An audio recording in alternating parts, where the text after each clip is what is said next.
Greetings, dear ones. This is Bevin Niemann with Perceptive Souls. And I'm coming to you like so many intuitive readers out here in the online space to talk to you about tomorrow's beautiful planetary happening, the conjunction between Jupiter and Saturn at 0 degrees and 29 minutes, as I understand it, of Aquarius. This is such an amazing alignment of two planets that ironically they seem very, very different in their energy and what they call us out into, and yet they are complementary. And for many people, although there's a lot of disagreement out there as to how often this particular conjunction occurs, what most people believe is that this is the ushering in to the age of Aquarius. This is the opening and the releasing from the age of Pisces, which is the two fishes, the duality, as above, so below, as within, so without, the Father, the Son. Many people believe that the age of Pisces came into play at the time in the biblical tradition when Jesus Christ would have walked the earth.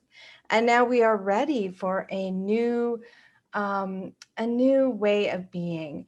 And my gosh, we're just at the beginning of that. You know, this transition's been going on for some time, maybe as late as the 1800s, when the spiritualism movement really began to take hold in the United States and Europe.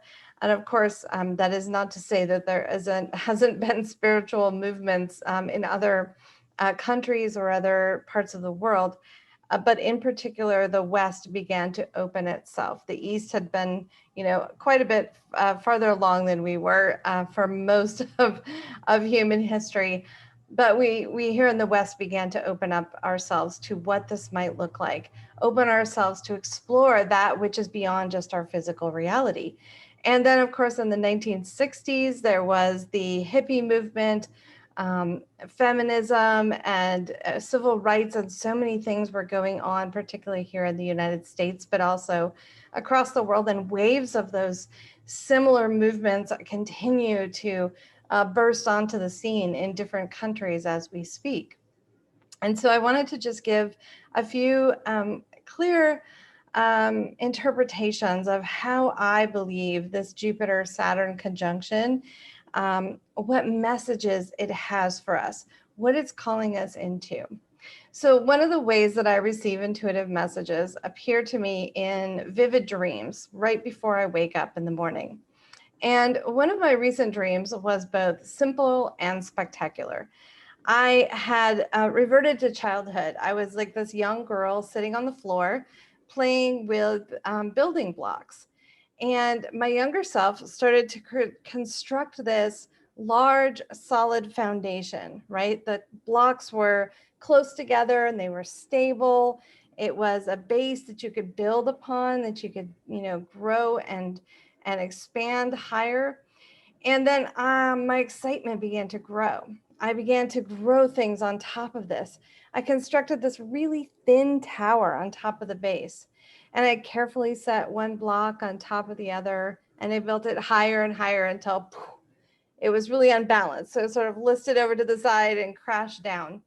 And yet what I noticed was the foundation I had built underneath was really strong. And so I began to build again. And this time I tried different kinds of blocks, different configurations. I was looking for like the right size and the right balance, right? And this time only a few pieces fell off, which then I picked up a different piece and I replaced it. And I experimented to see what would stand and what would not. And as I began to awaken and slowly open my eyes, I carried this message from this powerful dream into my conscious awareness. And what wanted to flow through me was this quote: to explore what you're truly capable of, you must have a solid and unshakable foundation. Build your base first, then shoot for the stars. And I think that, in our fast-paced modern society that rewards achievement at all costs and hustle culture and all those things that we've looked at, particularly in the entrepreneurship space, we seem to have forgotten about the importance of a stable base. In our individual lives and our professional lives, we often neglect to forge something unshakable before we start stacking on new blocks, right? And so let's talk about what that stability looks like for a collective, for both individuals and the collective. The tenets of a stable personal foundation include food security, access to clean water, shelter that nourishes and protects and supports you, physical, mental, and emotional well-being, safety, a sense of belonging, and being supported by, maybe a small inner circle of people you can trust, and then your outer communities. And really, these things are must-haves for all human beings. Without any of these foundational aspects, you cannot flourish. You're essentially stuck in instinctual survival mode, and the expression of your natural gifts are blocked, and nothing can be built above. And of course, with the pandemic this year, we've seen that when this strong, stable foundation is tested, when it's taken away, things begin to crumble. People's individual lives and family systems begin to crumble, and our society begins to crumble. So this base that we need to have, these basic needs for all human beings, is absolutely important. In addition, a collective foundation requires us to have fair systems for all individuals, which means equitable access to resources, networks, and opportunities. We know for certain that equity does not exist for people of color, for people of indigenous heritage, for many women, for those who were born into a less wealthy socioeconomic class, for example. When we start to actually provide equity, when we begin to shore this up and we ensure that every person has their basic needs met and they have access to these opportunities, then we can use our collective skills, knowledge, and advancements to improve the lives of everyone, not just a few people who own big corporations or, have the majority of the wealth. And this will expand us into a more positive culture, a place where we can honor our similarities and our diversity. We have to be able to do both. Most of the time we talk about one or we talk about the other.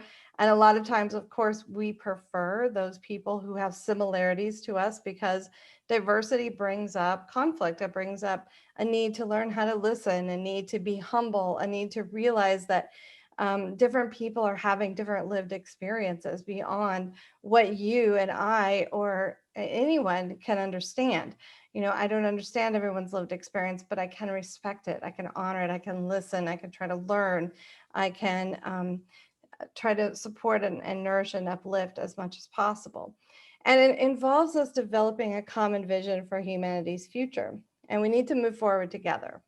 So when we ensure that everyone's personal needs are met, we in turn ensure our collective needs are met. If every person has shelter, if every person has food, if every person has safety in their communities, people will automatically begin to go, what can I do to give back? How can I be a productive member of society? Now, yes, there will probably be a few people who are like, woohoo, vacation time. And you know what? It's okay that we might want a vacation. My gosh, we've all been through so much stress. And we hold this collective and multi-generational stress of enslavement and work and hustle and survival mode. Like, wow, maybe we actually would be okay for us to take some time off. Once as individuals, people no longer have to fight to survive, something opens within them.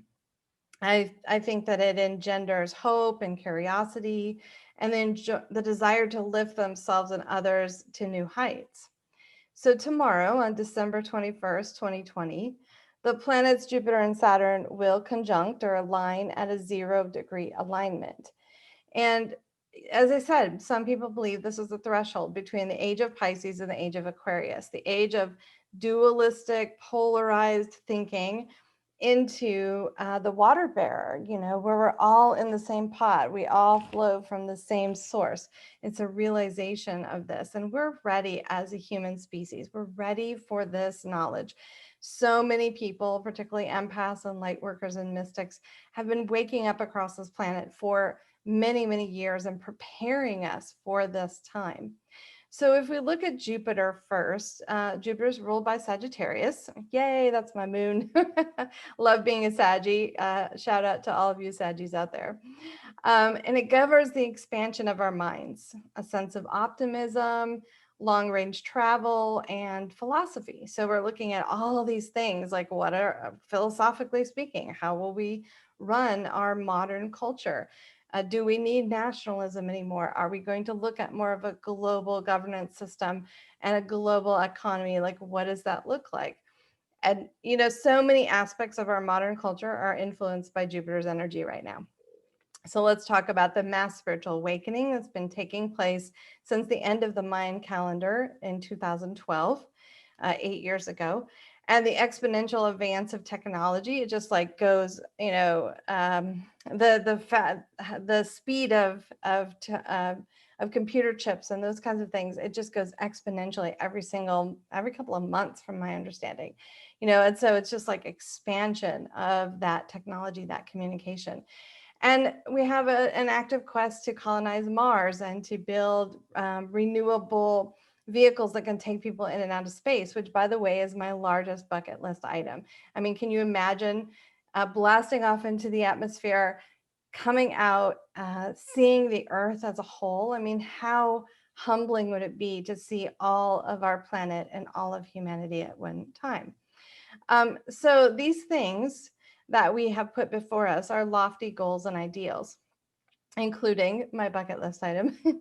But my dream reminds us that we have to ensure we have the strong, stable foundation, or these lofty intentions will just crash to the ground, right? And this is where Saturn comes in. Saturn is ruled by Capricorn, which tells us there is more foundational work to do right here on Earth. Saturn has a focus on agriculture, and certainly we're looking at what is the quality of our food, how are we growing it, how are we distributing it, can we provide food to all human beings without making people earn it? It's just a human right to be able to eat, right? What is our social order? How are we creating equitable societies? And Saturn does have some constrictions like rules and conformity. And I mean, look, I get it. No one likes the idea of conformity, especially me. But what if Saturn is a mirror to reflect where we have been too self focused, too individualized, and not present enough to the needs of the collective? I'm just going to state it for my fellow Americans. Americans are too individualized. We do not think on a collective level as a whole. And this is something that, you know, as a young country, we need to work on. I know there are other countries that think even further into the collective to the point where they've actually forgotten about the needs of the individual. So I believe there's a balance point there. But this me, my, mine competitive mentality we've adopted, it hurts everyone. Even people that are actually benefiting from it. I would say at some spiritual level, there is an enormous amount of karma that's being generated by this wealth inequality and using other people to like gain something and not really looking out for each other. So we have to strike this balance between recognizing the rights of autonomous individuals with meeting the needs of a growing global society. And that means everybody's going to have to make some compromises. It would be wonderful if we could all get exactly what we want, but we live together on this earth. And sometimes we can get most of what we want, but not all of what we want, or we get what we need. To paraphrase, one of my most favorite rock bands of all time. So we have to lay these foundations now. We have to lift every human being out of survival mode. It's only then that we're ready to receive the gifts of expansion that Jupiter offers us. So creating a stable foundation begins with you, you know, thinking through these questions, like what parts of your life are solid and what areas need more shoring up? Is your home environment supportive? Like as a sensitive person, that's really important to me that I have a sanctuary space. It's quiet, it's beautifully decorated, it supports and nourishes the work that I do in the world, this energy work that I do, the teaching and the coaching I do. You know, it's so, so important what your environment is, and any environment you choose to put yourself in. Do you spend time daily focusing on your self-care and wellness? This isn't a nice to have, this is a must have.